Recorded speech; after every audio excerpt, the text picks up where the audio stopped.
सुंदर थी, बहुत प्रसन्न थी, हमेशा हंसती थी।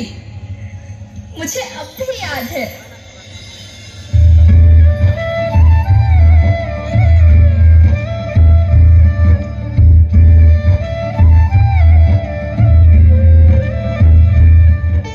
मैं तुम्हारी माँ सुंदर क्यों ना होती?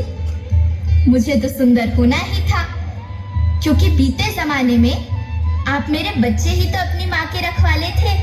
आप लोग प्राकृतिक खेती करते थे, और फिर हमारी सभ्यता में तो प्रार्थना भी धरती कल्याण की है। ओम द्यौ शांति, अंतरिक्षः शांति, पृथ्वी शांति, ओषधयः शांति, वनस्पतयः शांति। ओम शांति शांति शांति।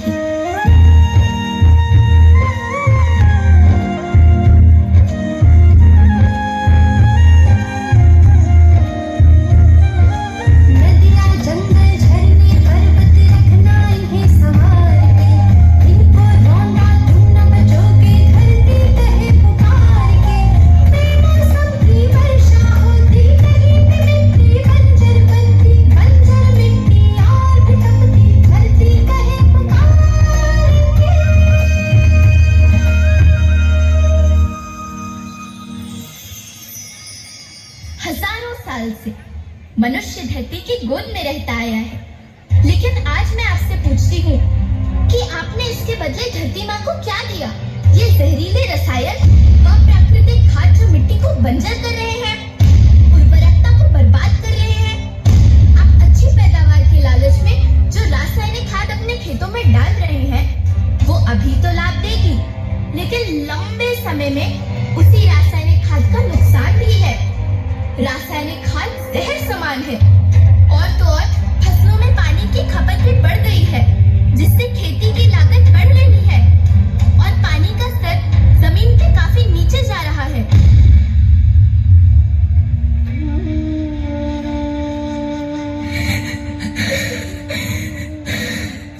बच्चों, मैं तुम्हारी माँ हूँ। मैंने तुम्हें सुख से जीने के लिए पर्याप्त संसाधन दिए हैं, पर तुम्हारे लालच की पूर्ति के लिए नहीं दिए।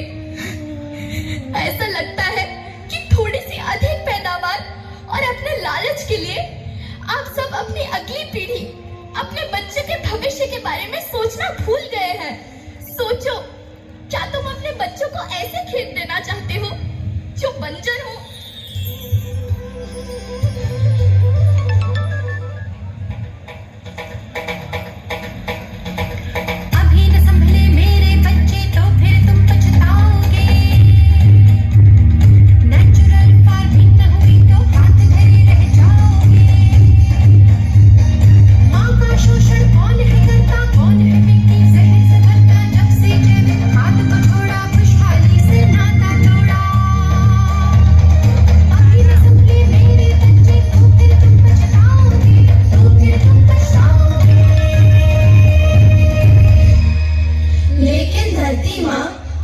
सुरक्षित और प्रसन्न रखने का उपाय क्या है?